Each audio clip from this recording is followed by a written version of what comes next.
horse drifted alarmingly in the betting was, fancied in the morning, continued to drift. It was late on the exchanges to lose. It was something you'd see in a Dick Francis novel, Charles Burns. The ground is soft. It's heavy. It's soft on times. It's heavy. Okay. A huge warm welcome to the Bar Stewards Inquiry Sunday Sermon. Interesting show we've got in store today. Normally we're murdering our heads off and slagging everyone to sundry, needlessly slagging people off, as some people have said. Okay, but it's going to be different this week, and we're going to be talking betting stories. And Chris did a fantastic article on the Patreon, which is free to view, by the way, this article. I put it free to view because it was good. It was about the betting jungle and the glory days that we once enjoyed as a punting fraternity. The betting jungle, the betting ring, as it's now known, was a sort of an interesting place to be, Chris, wasn't it? It was. It was. As I said, it was. It's only a kind of a snapshot, and there are lots of other people better qualified than I to talk about, more characters in different parts of the UK. But even in a very small period of time at a dog track, in London, you still had a collection of people that you just wouldn't encounter in your day-to-day life, would you? You just would not meet those people. 99% of people in office jobs, etc., you met people that were from totally different walks of life. And, I don't want to paint them as caricatures, but, there was some fascinating people that just gravitated to the betting ring. And I'm just sad that that's disappeared. Well, as a youngster, my early memories of getting into racing, obviously my father was a bookmaker, but I used to enjoy going to Sheffield Dog Track as a teenager. And it was a real, what's the word? People carrying big amounts of money. You got footballers there, like former Sheffield Wednesday players like Martin Hodge, Terry Curran used to go there and bet in what were large amounts back then anyway.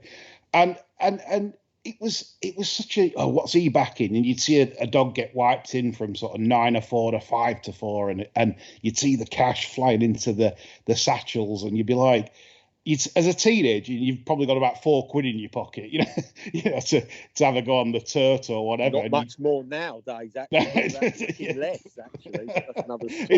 It's all they'll allow you on these days, anyway. Well, but, yeah.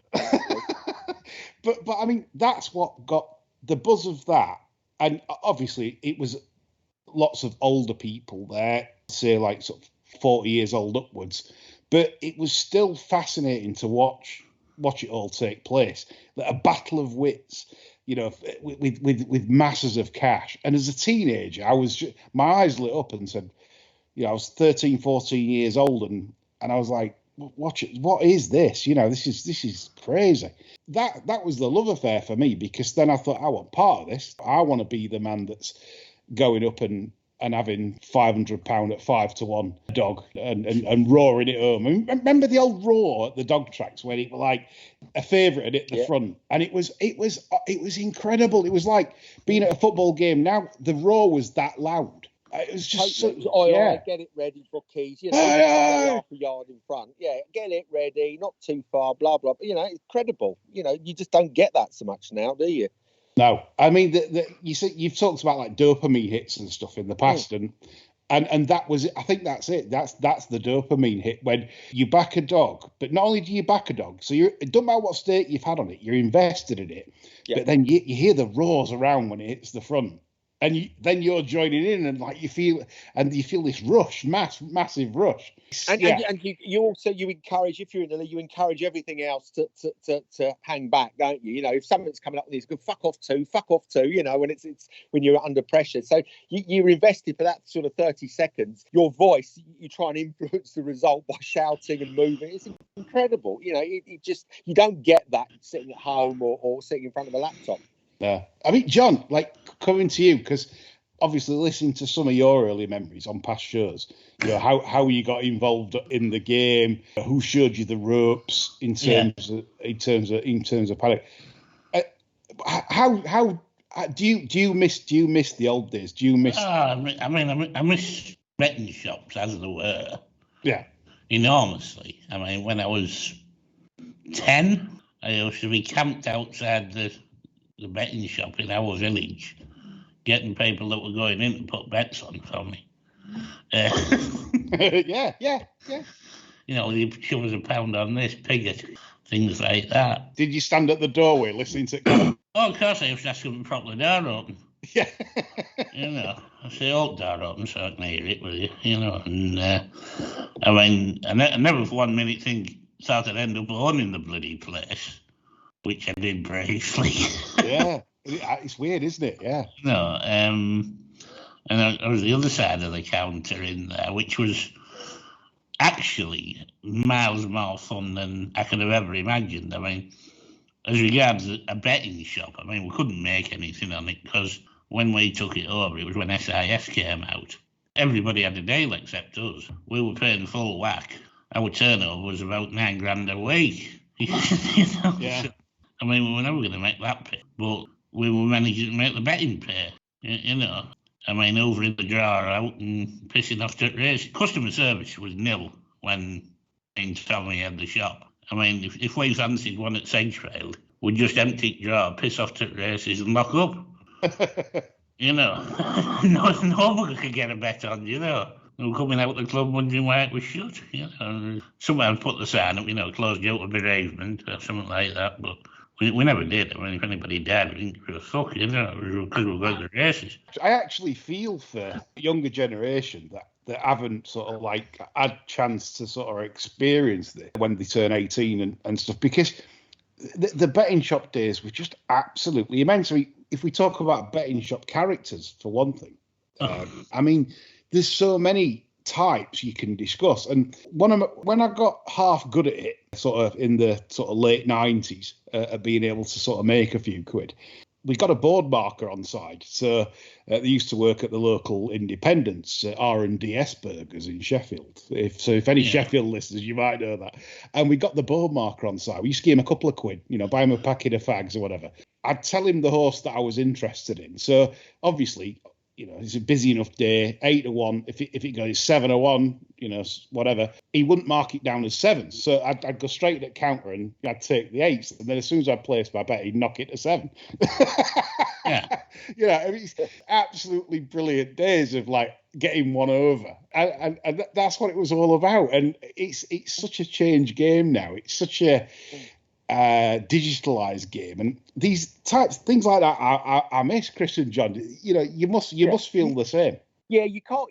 I mean, as you say, you mentioned the digital age. You can't sort of pull a stroke anymore. I mean, even sort of 20 odd years ago, there was a sort of brief period of time where if you had a friendly manager, they would let you get dog bets on sort of a minute or two after the sort of advertised start time. And I had a guy that was telling me the results from Norton Keynes just as they crossed the line. I'd rush in, red face. Oh, have I missed that? Get that on there. And you would never bet a loser.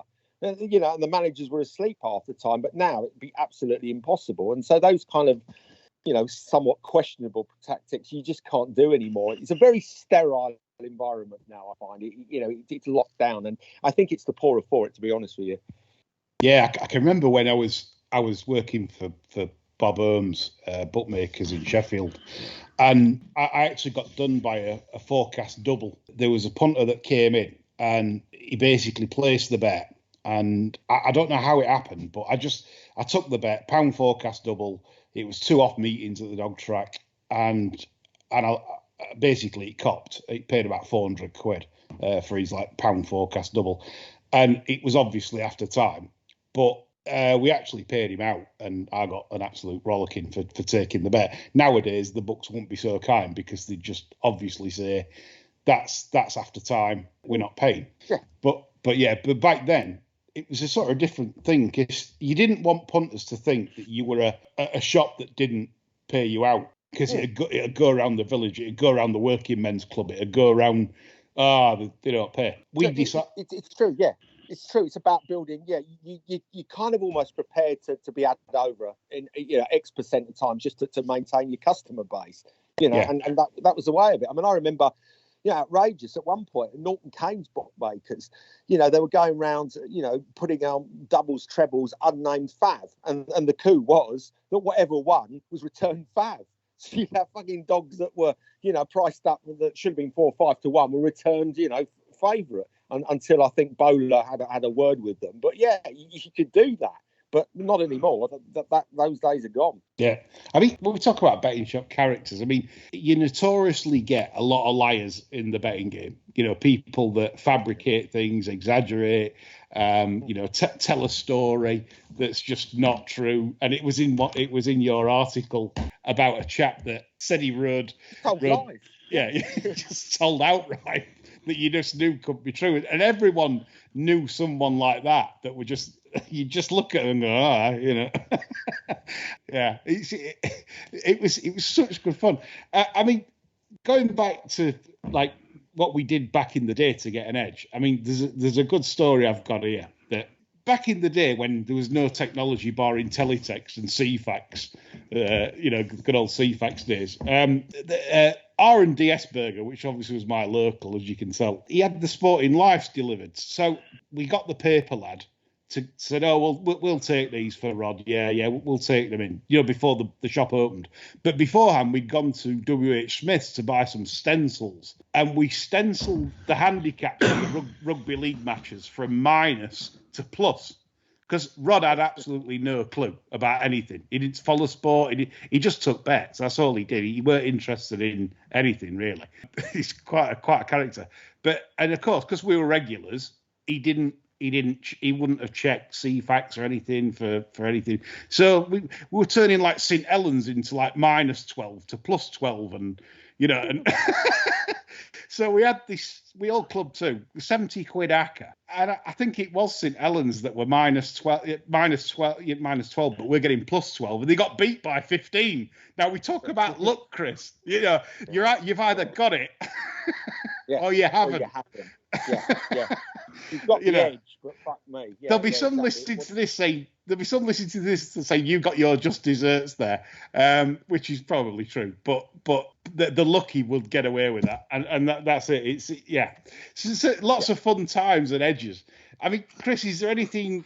Can you tell me any strokes that you got up to back in the day, or? Well, I mean, I sort of mentioned getting on after time in dog races, specifically at Norton Keynes. I had a bookmaker there that would message me the result as soon as they crossed the line, and you could get on with a particular branch of Surrey racing. I think they were bought out by Coral eventually. So you did that for plenty of months before the guy moved on. So that was quite lucrative. And of course, as I said, the unnamed favourites in doubles and trebles, and whatever one was returned by the bookmakers as favourite at that particular track. So there's lots of things, but there was a story I don't know whether I mentioned before.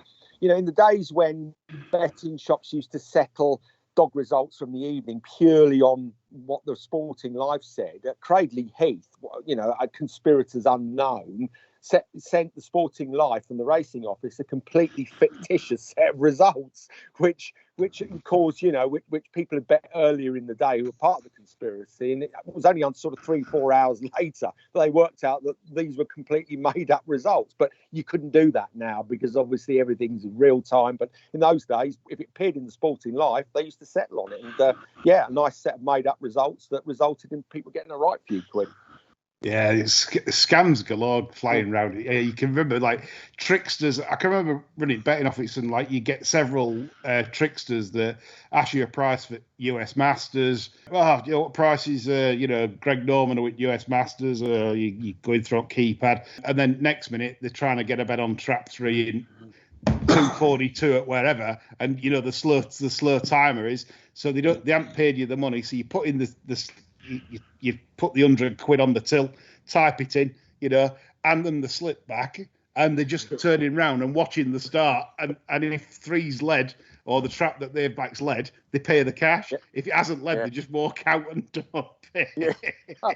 Slow count merchant. Slow count, the old slow count. John, did you get any slow counters? Well, no, we didn't so much have slow counters, but we had a bit of shenanigans going on between the shops.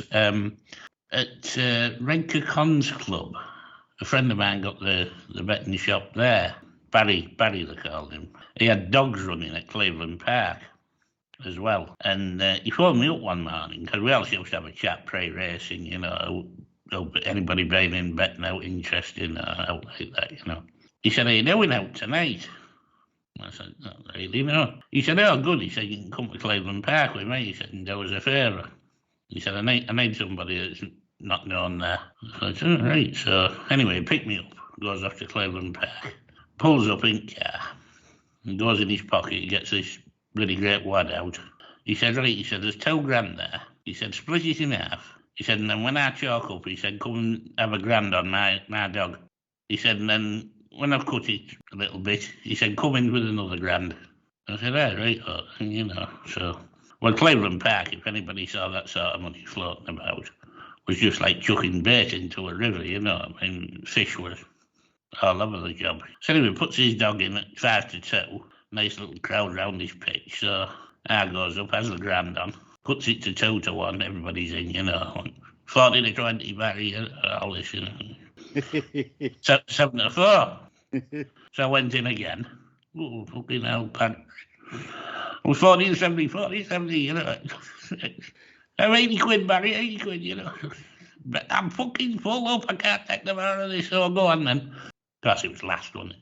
Yeah, I mean that's a classic, isn't it? I think that's it, Chris. You can relate to that, can't you? Because it's like if you yourself you love an info bet, a money bet, you know, a shrewd going in. And one lad come up to me after dog race. He said, "Fucking hell," he said, "You've done it in there, haven't you?" Yeah. John, that is actually brilliant. I said, "Oh no," I said, "I'm off home." You've got me thinking now. You don't get that sitting in front of a laptop, do you? That's the thing. That's what people miss out on. But you know, talking about coups, I had a dog that ran under NGRC rules that was sort of a top 8 dog, right? So you know, and it sort of reached a level of its ability. And the trainer I had at the time, who was he owned snooker halls in the West Midlands, and he was also a point-to-point bookmaker at places like Flagmore. I think it's in the Peak District. He loved the point-to-points, and he never missed.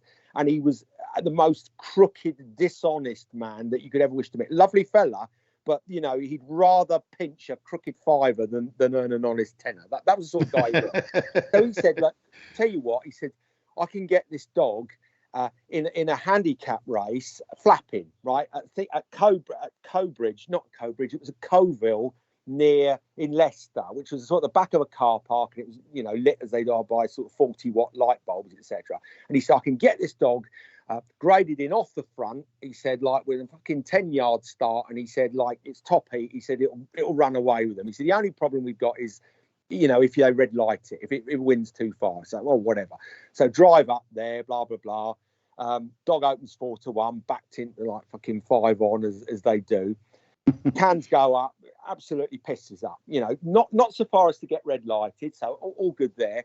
And then afterwards, the race is voided because the bookmakers have gone up to racing officer and said, "Oh, fuck this. We've been had over here." So arbitrarily, the racing officer said, "Oh, no, void race, traps didn't open properly." Absolutely no problem at all with the traps, but that's what you were facing. And at the time, you're furious, but you look back on it, it's funny. You know, you've driven all that way, back to winner, and you don't get paid. And then the car broke down on the way home as well. It pissed him in rain. So even, you know, the fact is you need luck, don't you? That's the problem. You need luck. And, you know, that was perfectly executed, did what it said, and you still don't get paid. So, you know, and then that place, I think, is gone now. Fucking thank God, I say. You know, I think they built houses on it now. But, yeah, those kind of, you know, experiences, good and bad, at the flaps and, you know, provincial dog they're just not there anymore. You know, that's why people think betting is just all about sitting in front of a laptop, you know, knocking out your wages. And it's not. You know, you people are missing out on the kind of life experience that these sort of things presented. Yeah, an early lesson for me, again, we go back to Sheffield Dogs, because that was the education for me as a teenager. 16 years old, goes up to Arnie Dennis, and I said, "What price?" And I used to love like a behind the boards bet, you know, before the shows came out. I said, "What's your tissue, Arnie, on this race?" He goes, "What do you want to back?" I says, the 3. He goes, 6-4 to you, 5-4 to anyone else. I said, well, 6-4 seems fair. So I had my fiver at 6-4, you know, like thinking this is good. And then it opens up 2-1 and it starts at 4-1. Dog pisses up. And I said to Arnie, "Arnie, what's going off? You've had me there. You've quoted me 6-4. It was opened up at 2-1. You opened it up at 2-1. He says, listen, if I'd have told you 4-1, you wouldn't have backed it. I'd have put you off. You know. Exactly right. But funny you say about Sheffield. My guy that trained my dogs, he used to have a few dogs with trainer. You probably have Dave Hopper. Do you remember him? Who's that? Dave Hopper at Sheffield, the trainer. Oh yeah, I had a dog with him. Yep. Yeah. My man had quite a few with Dave, and we backed a few because, like, you know, there's better dogs that weren't kind of flapping dogs. You know, used to put with Dave Hopper, and I tell you what, he never used to miss when he used to have it on. I mean, I don't think we backed a loser when Dave Hopper told him to go and have his few quid on. So yeah, it was you know, happy times. But even now, you know, dog trainers are terrified of putting punters onto or owners onto something because of the hold that the bookmakers have on the tracks that are still running, and that's a shame. You know, I mean. It's bad news. I remember my old mate Dave Wintle used to have dogs with Terry Kibble at Bristol. You remember Bristol dog track? And there was only two trainers there that could train. That was Terry Kibble and Pat Ryan, who used to own all the scrap yards. And they had that place by the bollocks. And it was a license to print money. You know, Kibble fancies this, Ryan's is no good. And, you know, 8 times out of 10, you'd bet winners win a winner. But I do remember once I had a half share in a dog with Dave Wintle. And we had this dog, and you know, he got it from a good guy in Ireland, and he didn't pay a lot of money for it, and it was a quick dog, and so you know, I think it was with Kibble we had it, and you know, Kibble says, yeah, like, this is fucking bang at it tonight, have what you want on, and you know, I think it was a 7-2 chance, backed into evens, fucking tailed off. I mean, as in absolutely tailed off, not chasing. So Kibble said, I don't understand this. He said, like, fucking take this round schooling tracks, it's an aeroplane. Blah, blah, blah. Next time, try again. Same result. Do this now 3 times and can't understand it. You know, watched it score, it chases it. Nothing wrong with the dog. So Wintle goes back. I don't understand. So he rings the breeder in Ireland and said, what the fuck is this? You know, this dog is fucking useless. You know, when he gets in with other dogs, it doesn't try. And the Irishman said, well, that's nonsense. You know, I send you videos of schooling races. What's wrong? No idea. So anyway, the guy says, well, what kind of, you know, where are you running the dog? He said, well, Bristol. Well, what time of day? What do you mean, what time of fucking day? It's a night meeting. Oh, Jesus, says the fella. He said, I should have told you. He said, this dog doesn't run under lights. It only runs during daylight. And so, you know, so Wintle says, well, what the fuck are you talking about? He said, oh, no, he hates fucking artificial light. He's an aeroplane during the day. So eventually they got him graded on one of the morning dog grades, and it ran up a sequence. But stuck him on a night card, dog wouldn't chase. But by that, you know, but it wasn't a question you would ordinarily ask, but you know, maybe they should have done. But yeah, that's the bizarre things that happen. Hell. Yeah. Didn't chase under artificial lights, only like sunshine. How about that? Going back to Dave Hopper, I had a dog with him, and he said he never missed. There was one time he did, and that was when I was on. You know, like, cause we go back to this luck thing that, yeah, we could talk for ages about luck. And, you know, Calm Princess was the dog. We got her down to A7 from A4. She was a bullet out of the traps, always used to trap without fail.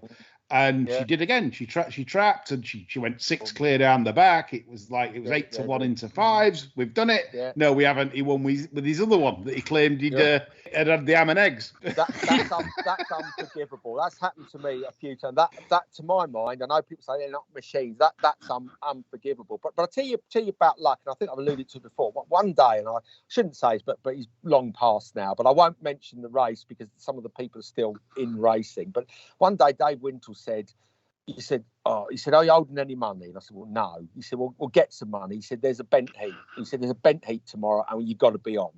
So this was like I think it was a 4-runner hurdle somewhere, and Dave had the favourite in it. One of his jockeys was riding the second favourite. And the third in was one of I think Bender Hans. I think he may have trained it, and the fourth had no. So the plot is bet the third because the front two, which Dave had some control over, weren't at it, and the outsider couldn't possibly win. So yeah, everyone smashes into the third in, and he's bet from 7-2 down to nothing.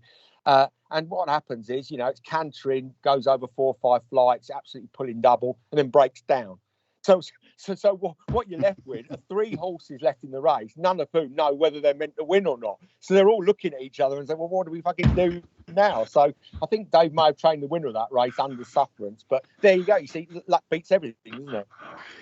Good Christians will be listening to this pod and saying, you rats are getting all you deserve. Yeah, totally. There's an argument for that, isn't there? There's an absolute argument. Karma. Yeah, totally. And I remember another plunge that Dave had his absolute bollocks on, and I think it just got chinned. No, it just won something like a short head, etc. Warren Marston rode it, but there was an absolutely bulletproof case for the second, objecting and getting Dave slung out. But happily, on this occasion, the second was ridden by Richard Johnson, who was a young jockey at the time. He was a good pal of Warren Marston. And Richard Johnson was sort of persuaded or encouraged not to object. But it was the most sort of egregious sort of piece of interference you'll ever see. I mean, it was dreadful. But funnily enough, he didn't object because Warren said, look, come on, Richard, the old man's had his nuts on this. Leave it out. And so there you go. Just he got the money, but only by sheer chance. Brilliant story. John, what was the most really bad beat you can remember where all the stars were aligned, but it didn't happen? There's been so many. There has. Yeah. I mean, I would say we're not the luckiest 3, to be honest.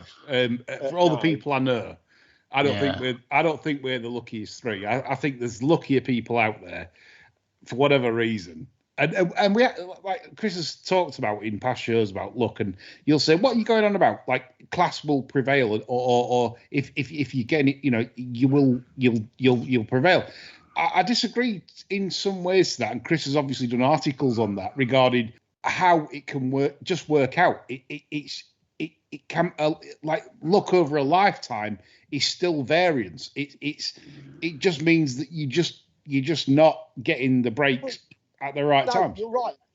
And Warren Buffett, not a punter, but the great investor, attributes a lot of his success to the effects of compound interest and living to a ripe old age. Because he's been alive a long time, the effects of compound interest on his investments, have made him very wealthy. But if he'd have dropped dead when he's 21, no one would have heard of him, and he wouldn't be wealthy. So it's so many variables. But I'll tell you just one tale, which is a successful one. The bet that actually got me sort of had the account blocked by Bet365 in the days when they weren't sort of so keen on restricting was I had a tip for a first round darts match. I don't think it was at the World Championship, but it was at a big event, and I was told that the 2 individuals who were playing, 2 Irishmen, were actually next door neighbours, and one of them was the best man at the other's wedding in the previous week. And one individual was under pressure. The newly married guy was under pressure from his wife to get them a new kitchen fitted, and he was skint. So it was 5 to 6 each of 2. But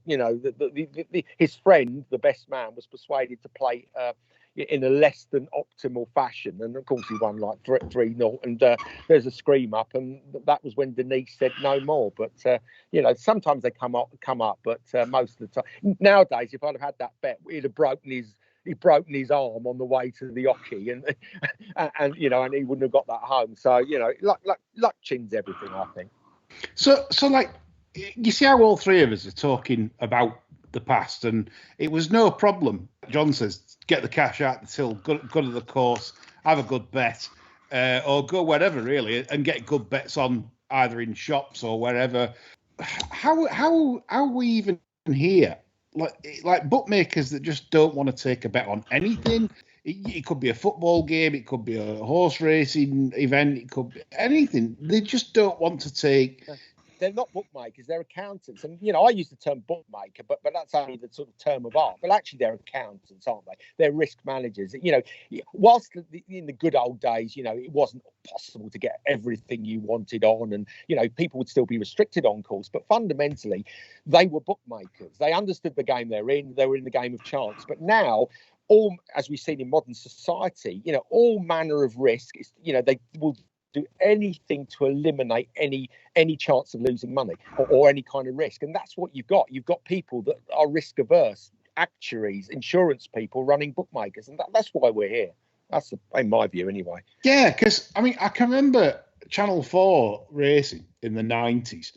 And Willie Mills, chairman of the company, John Brown at the time, came on the show. And I forget who was interviewing him. He was basically saying that for that year of trading, they'd recorded an operating loss. Yeah. Now that's not heard of now. No, you can't. That's a ridiculous statement, isn't it? Because as we all know, hedge funds will lose or can lose. If you run a successful hedge fund, they will have bad years or they'll have poor years. But for some reason, what's crept into this game is that if you're Flutter, Entain, or Port Vale, right, you can't lose on a year. It's no, absolutely no chance of losing. Now, again, it's like stealing the dream from every single punter in the British Isles where they get up in the morning and think, right, I'm gonna have some action today and I'm gonna do this. And the minute you're successful, they close the account or they act up. This is just disgraceful because we're talking about stories back in the day where it was possible to win. Even though it was harder to win because we haven't got the technology now. For example, you could go online phone books. We've got sectional timing. Punters have got immense tools at their disposal to beat the odds. Back in the day, we didn't. I had DVDs sent to me of dog videos, horse videos. The video men. The video men. Street class of people. They do the videos, and they were like, whoa, they've got. But you could do it, and they had an edge because no other fucker could be bothered to sit there watching, hours and hours of A8s around Wimbledon, Sheffield, or wherever. But it was. People won't understand it. I say to my children in the video, and they look at you, what's the video? My father-in-law brought across, he used to work for BT, he's got a few old telephones, and we got one on the side, a bright red one of the old dial ones. My kids were looking at it like it was sort of something dug out of the garden. What's that? It's a phone. Literally, my kids are not 15, 18, they're looking at it and they literally, how does it work? Bizarre. But there you go. I mean, to quote the late Bob Holmes, he stated to me, he said, I haven't had one client that can beat me in the long term. That was his statement. I beg to differ. Obviously, there are very clever people throughout life that have done great things. But that was Bob's philosophy. He would take anybody on, and I mean anybody. Yeah. Right? If someone came to him, he was the main bookmaker at Sheffield when Arnie Dennis passed away, and he would take anybody on for large sums of money. Harry Finlay had come, and they'd all come and want 10 on this. No problem, you've got that. And I've no doubt Southern folk, who aren't as good as Northern folk, as we know, have got tales of Tony Morris and people like that, taking stupid sums of money. And I think it's very sad how we've got here because it is sad. I'll tell you, you talk about Tony Morris and obviously Ben Keith, he was sort of Ben Keith's mentor, but Morris wasn't the most engaging of fellows. I mean, he had the nickname Dr. Death, right? And he loved it because he had this sort of cadaverous face. He was unsmiling. He was, he didn't have any kids. He lived for the game. But somebody like Terry Dartnell, who always got the better of Morris because Dartnell was so sharp. I mean, he was kicked out of more tracks than that. He was unbelievable. He would go and have. I remember one night he bet a dog in an A7 that ended up open class like a month later. He'd go at Morris and have like a sort of a 35,000 to 20 on an A7 at Wimbledon. Can you imagine that now? 20 grand on an A7. Of course, it won about 10 lengths, but Morris would take him on. Because Morris, bet the figures, and he was brave, and he knew that he was in the business of making a book. If he'd done his money, well, he's got to be better at the prices, isn't he? That was his philosophy, and he didn't have a problem paying out on those bets, because he expected to get had over. Because guess what? He's a bookmaker. That's it. But nowadays, they don't have that attitude, do they? It's all about trying to, push it back on the machine or to knock people back. They don't have that kind of. What's the word? That's a swashbuckling kind of attitude to bookmaking, and it's sad. Well, and I don't know. It's tragic. I think we missed out on it. I can remember working for Ben Holmes at Bellevue when I was clerking for Ben at Bellevue back in the 90s, and he had a period where he had a really bad run. He about 3 months on the bounce, really, of like really quite substantial losses. And we used to talk on the journey on the way back to Sheffield, and we used to say he was like on the verge of like saying, you know what, if this doesn't change soon, I'm, you know, that's it. I'm gonna sack my pitch. But we fought back. We worked harder. We fought back, and we turned it around on the year. We did video watching. We got better, and that we fought back against the punters. But you don't see that now, because like Chris, like you, John, agree that bookmakers now aren't bookmakers of the past. As in, right, it ain't about an opinion anymore. It's about, right, if that person's like fleecing me, or he's had a couple of bets where he's got the better of me in terms of price, that punter then, I'm not going to take your bets. They had ego then. They had ego, didn't they? Because they were, you know, they thought they were better than the punters. And, you know, Morris used to take bets from a guy at Wimbledon that other people know called Paul the Postman. Now, he was a postman, right? During the day, he worked in a sorting office, and of an evening or during shifts, he used to do the video. And he, you know, he liked to bet sort of dogs 7-1 unconsidered.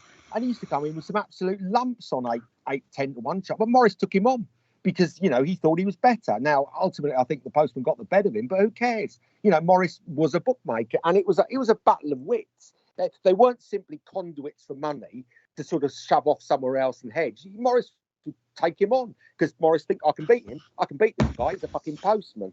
It is. Norman McEllistrom at Wembley that trained at Wembley as well. Yeah. That lively team, that lot. So apparently, her putter honours were sort of like not getting the stakes they wanted with John Power at the time. So we got approached to go down as like fresh faces and have some bets, because the faces of the McEllistrom putter honours were getting KB'd. Not as in, like, they wanted, we're talking thousands. They wanted like 2 or 3 grand on. They were getting a monkey because they were good. So we're not talking peanuts still. But so we got asked to go down and represent them for these 2 dogs on this night. Both went about 5 clear and got caught. John Power, I'll never forget this moment. And he's got this massive cigar in his mouth. And when we left the track, he says, "Northern boys, you going for an early bath?" But it's good, you know. You can remember the stories, and these are inconsequential. In, you know, in the history, when the history of the world's written, you know, they won't be recorded, but you remember it. However many years later, and we talk about it now. And I think punters now don't have those stories. What stories have they got now? Oh, you know, I greened out on the Masters. You know, it's just not the same, is it? And I think the characters are just different people. I mean, I personally find punters more interesting as human beings than 99% of people. Absolutely. Always a story. They've got more about them. They've got a different kind of attitude to life.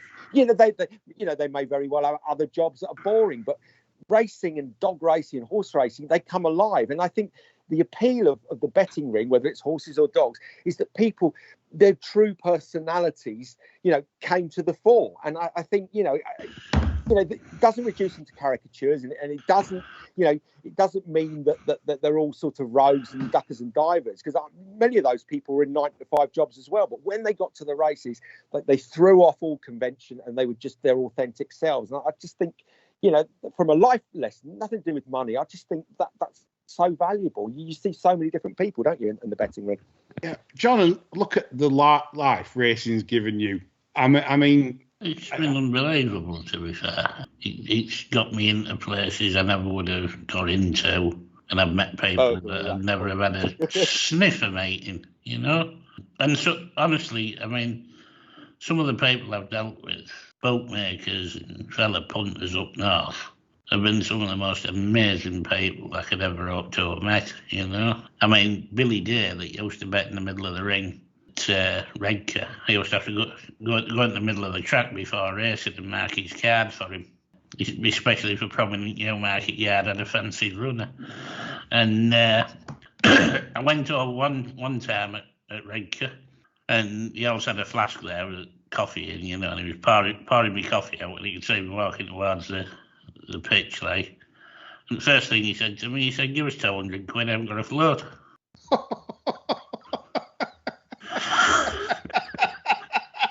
Yeah, I've seen that. I've actually seen that before, John. Yeah. Yeah. You know, I mean, there was stacks of them at Wrexham. Honestly, they were fearless. They'd take the first drive on.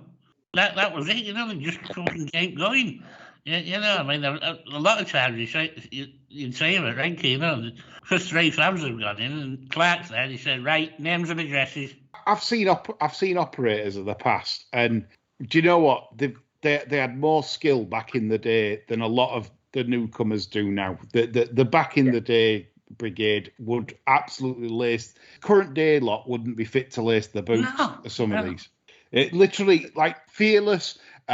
You know, basically like what Chris said. Chris made a good point about ego and stuff like that, because if you remember bookmakers, right, when you went to any dog track, could be, or horse track, could be Perry Bike, could be wherever, right, you'd probably look for the most sort of like arrogant looking, smart dressed fella. You'd think Jeff Banks. It used to be Brian Dunn up now, because he had a fedora, didn't he? He did, yeah. And that's what you'd look towards to. You'd sort of like scan across who they were, and you'd think, I want to beat you, because like that's what you'd feel like. If you were the same price, you'd go to that person, because you think that's the ego man. That's the ego man you want to beat. They've got your measure. Like the John Power story, like what Chris says about Tony Morris, people like that. Everyone wanted to bet with Morris. Everybody, you're right. It's true about Power and Morris. You know, they could be half a point under the odds, but everybody wanted to take money off those guys and were prepared to take under the odds, because it was ego. It was a glamour, you know, in quotes, a glamour associated with those big name people. But at Wimbledon, you know, talking about people you'd never get to meet. I mean, I had many conversations with Roger Waters, you know, the Pink Floyd guy. Yeah, I mean, and he had dogs there in his wife's name, and I think she had horses as well. And, you know, and I got used to talk to him, and you know, I'd never get a chance to have a chat with him. And I always remember once I said to him, well, you know, how you going? You know, I'm writing a rock opera. Now, I don't think this thing was ever published, but all the time I'm writing a rock opera. And I said, oh, you look a bit stressed. He said, he owned I think from memory, a 2-mile stretch of the River Test, which I'm not a fisherman, but apparently is prime fishing sort of territory. And he owned this thing. Apparently he wasn't a fisherman himself, and he was constantly being approached by a very exclusive fishing club, and I can't remember the name, but there's only like 25 members, and I think King Charles is an honorary member, and they were hassling him to buy this stretch of the river because it butted onto their stretch of the river. So, you know, that means they'd have more kind of fishing. And I said, oh, you know, what are they offering? And it was some stupid number. It was millions and millions. I said, well, you don't fish. You don't live round there. Why don't you sell it? And he said, well, I don't need the money. And I said, fine. And he said, and you know what? He said, fuck them. He said, fuck them. He said, like posh bastards. He said, think they're going to. He said, I'm not going to sell because I don't want to sell. You know, he said, just for the sheer devilment of pissing them off, he said, I won't take any offer. You know, and that kind of conversation, you'd never have that with a famous fella like that, were it not for a shared interest in, you know, dogs. So, you know, there's more to it than just making money, isn't there? There is. And that's the thing, like you just said at the races, the people I've met over time, if it wasn't for going racing and it wasn't for, I wouldn't have got the jobs I'd have got. I wouldn't have sort of like learned what I've learned. And that's, and I owe that to racing. I owe that to the society and framework. It's the friends you pick up along the way, isn't it? Indeed. You know, I mean, there's people that I literally don't see for months, you know, and yet if I was in the shit, I could ring them up and say, send us a gay over. Yeah. And it'd be there. Yeah. Punters and that's for you, though. And that's punters for you. You know, you wouldn't get that from you know, Joe Ordinary, wouldn't you?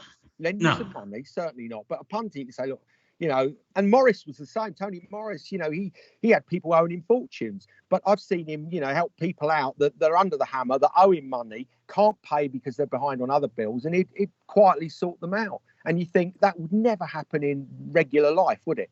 No, it was social circles that, like I say, it's very difficult to sort of get it across to today's society. And obviously we see the anti-gambling crowd, anti-horse racing crowd, things like that. And they don't realise what the fabric of society and the social links this has created since the dawn of horse racing, really. It started off with the gentry racing for private bets, and it's progressed into a fabulous product that I find it incredible that we've let it regress to this point. And I'm going to blame the big three entities for this. I'm going to blame Entain, Flutter, and Port Vale for this, because they aren't interested in racing social fabric. They aren't interested in people. They're interested in huge shareholder profits. They're not allowed to lose, which, again, this should be investigated. Why are they not allowed to lose? Why are they not allowed to have a bad year like everyone else does?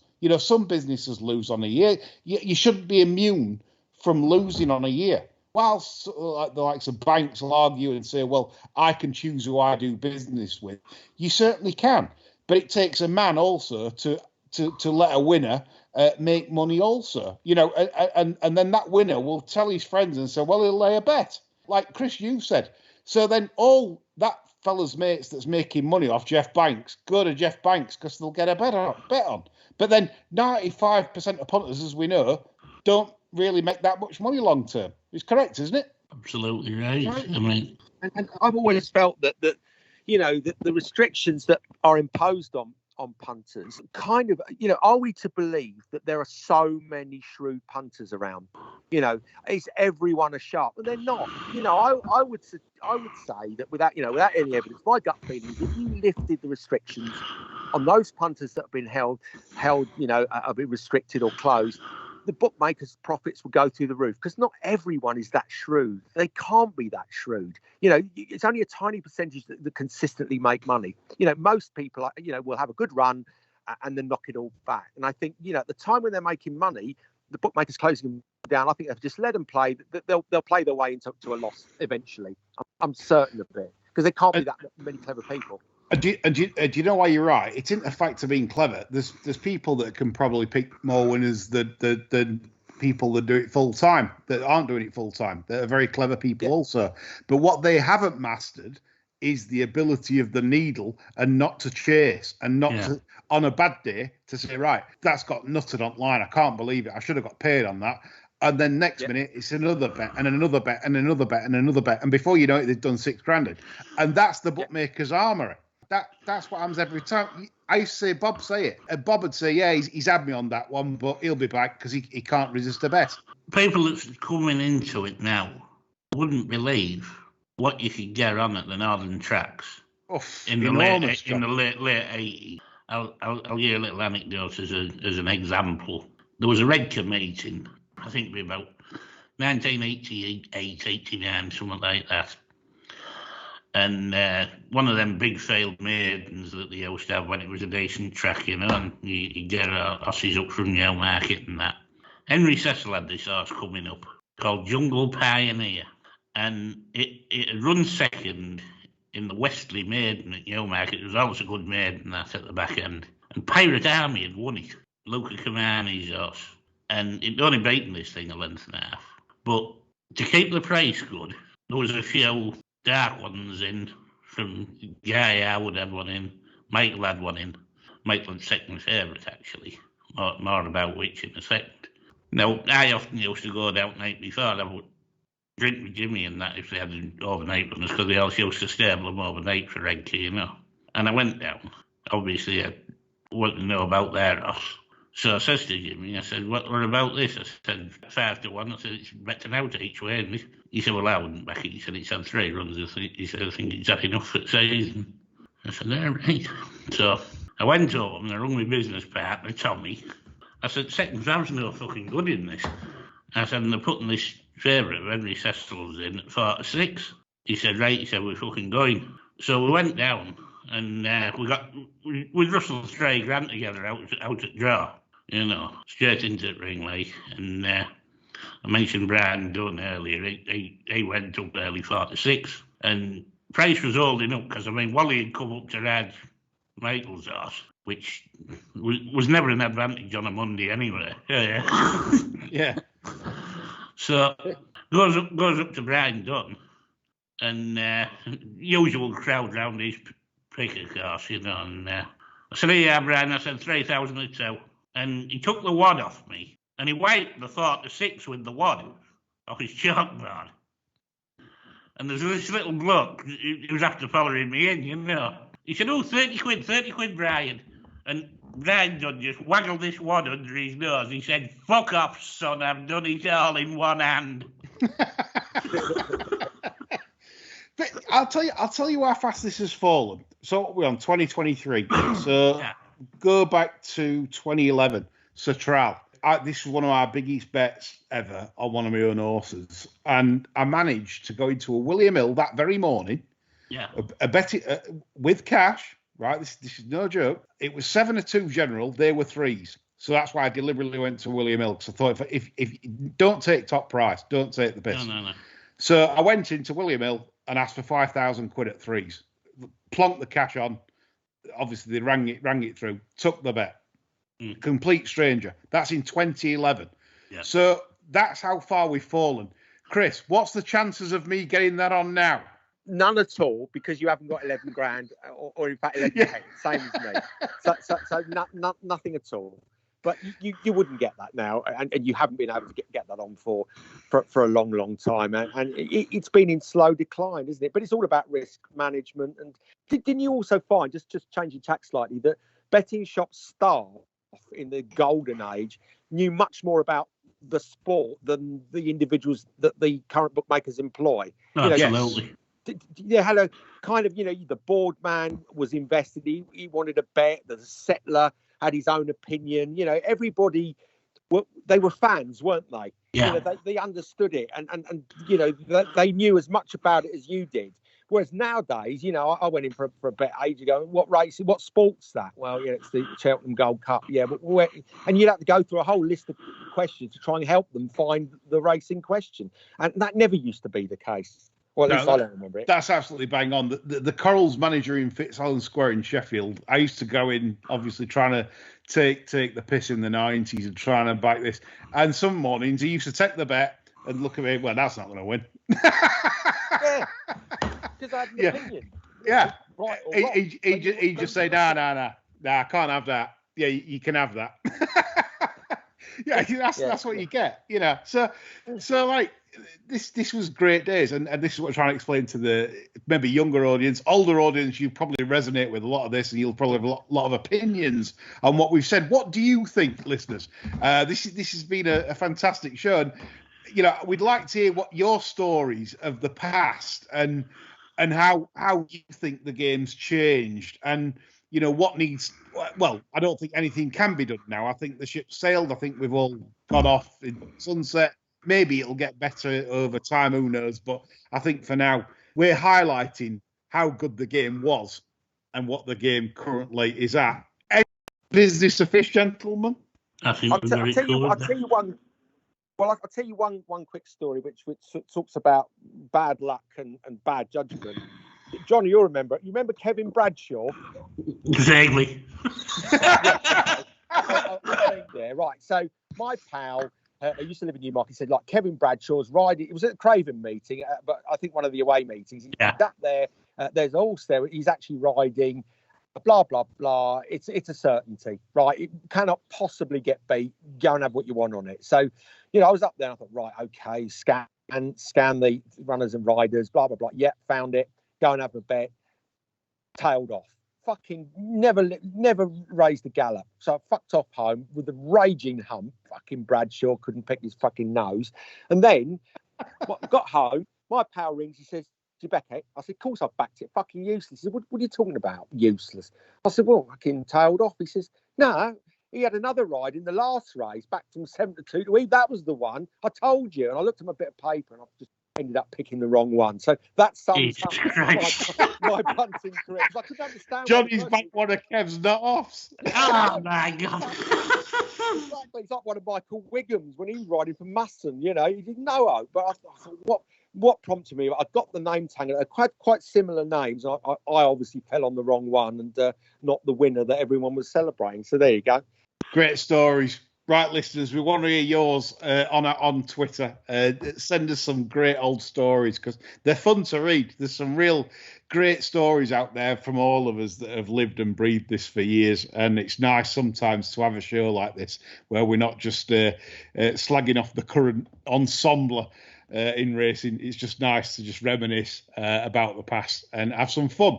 Hope you enjoyed that show like me, Chris and John did. We'll be back on Friday as usual. That's all from us. Bye for now.